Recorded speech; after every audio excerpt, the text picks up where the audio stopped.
Good morning, dear students. Previous class we discussed about antidiarrheal categories of drugs. Today we discuss some role of antimicrobials in diarrheal treatment and what are the preferred drugs for IBS, IBD. Okay, first we go this irritable bowel syndrome, IBS. What is irritable bowel syndrome?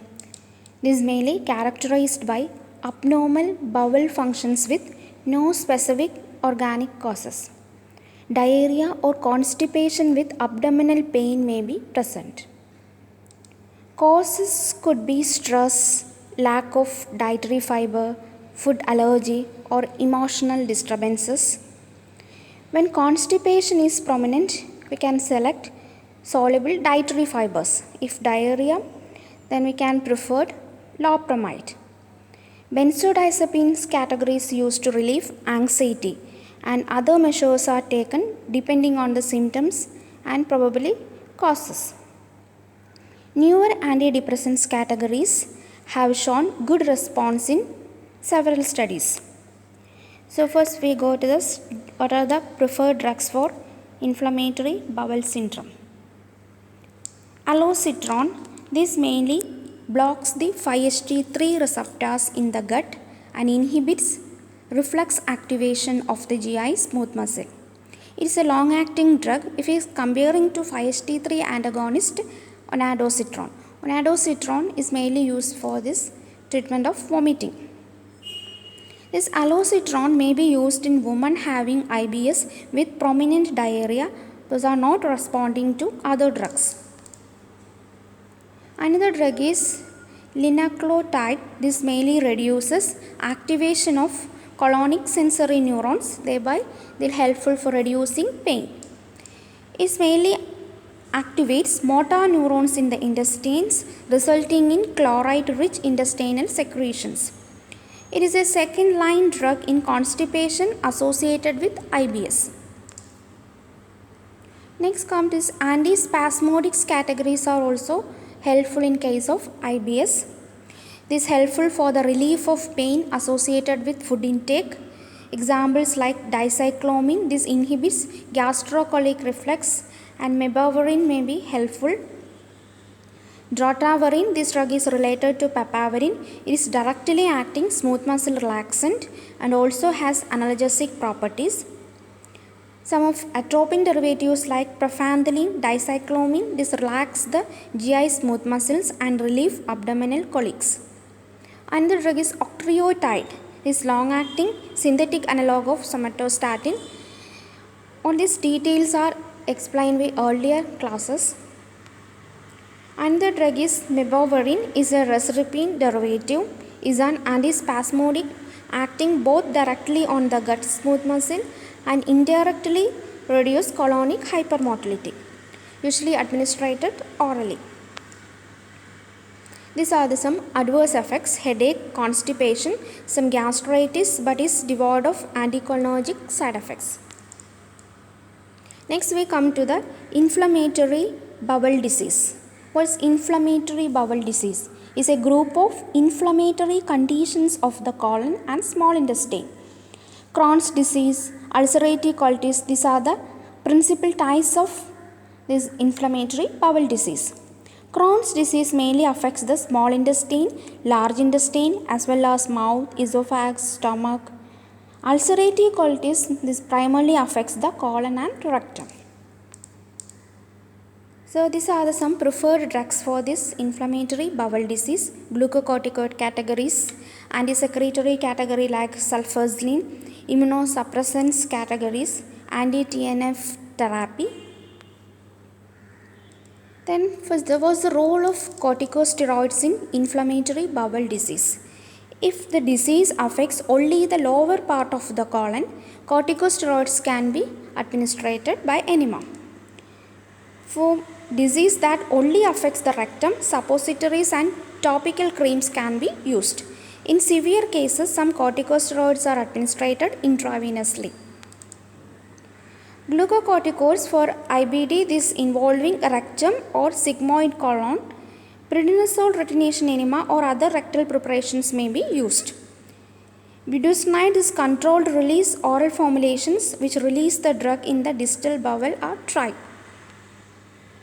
Prednisol 40 to 60 mg per day or equivalent are highly effective in controlling symptoms as well as in inducing both ulcerative colitis and Crohn's disease. They are the drug of choice for moderately severe cases.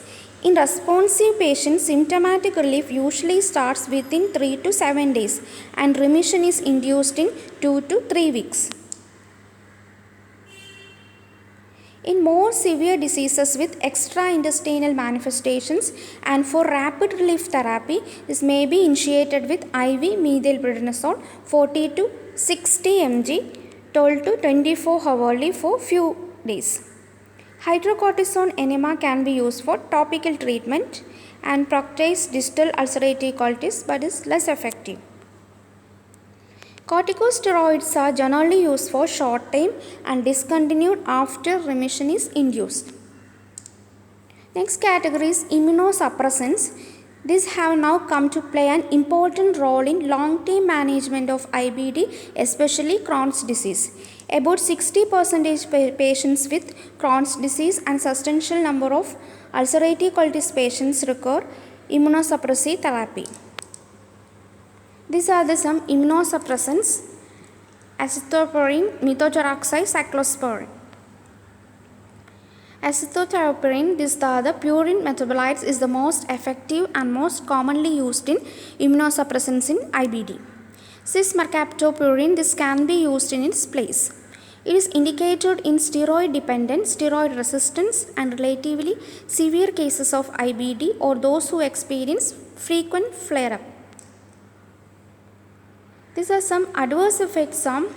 Some patients experiences higher bone marrow toxicity of azathioprine and 6-mercaptopurine due to genetic abnormalities of one of its metabolizing enzyme is TPMT. Next drug is methotrexate. This is a dihydrofolate reductase inhibitor with immunosuppressant property. Is a second line drug in IBD, especially Crohn's disease. It acts faster than azathioprine and has remission inducing property as well. The dose effective in IBD are higher than those of rheumatoid arthritis. Weekly parenteral therapy is needed since absorption and efficacy by oral routes are poor in IBD. Toxicity is higher, limited role in severe Crohn's disease and in patients not responsive to or not tolerating azathioprine. Next category is TNF-alpha inhibitor. This therapy is very important in IBD. These are pro-inflammatory cytokines is infliximab and adalimumab. Infliximab, these are anti-TNF-alpha antibody. This is indicated in severe active Crohn's disease and severe ulcerative colitis which has not improved with IV corticosteroids and immunosuppressants.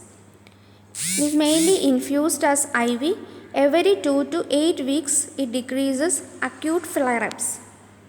Infliximab produces substantial toxicity, acute reactions, formation of antibodies and lowering of resistance to infections.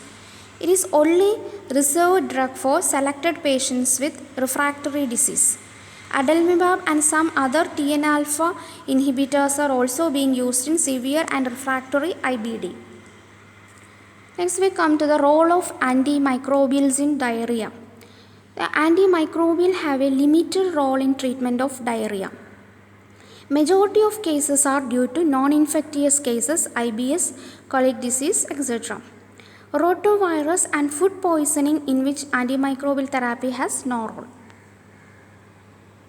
Antimicrobials are useful only in severe cases like traveler's diarrhea, mostly due to Campylobacter viruses, cortimosole, norfloxacin, doxycycline. This reduce the duration of diarrhea in case of traveler's diarrhea. Rifaximin, it is minimally absorbed oral rifamycin. This is active against E. coli and many gut pathogens. It is recently approved by US FDA. A review of data from controlled trials using rifaximin 200 mg TDS for 3 days has rated it to be superior to placebo and as effective as ciprofloxacin in reducing duration of traveler's diarrhea.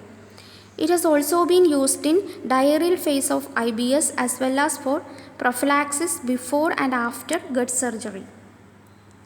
A higher strength, that is 500 mg tablet, is marketed for reducing the risk of hepatic encephalopathy recurrence by suppressing ammonia forming gut bacteria. This is the question for students. I think today we finished almost the antidiarrheal part. So what will explain what is the role of why this loperamide should be avoided in infective diarrhea. Okay, thank you so much for your patient listening. Okay, bye.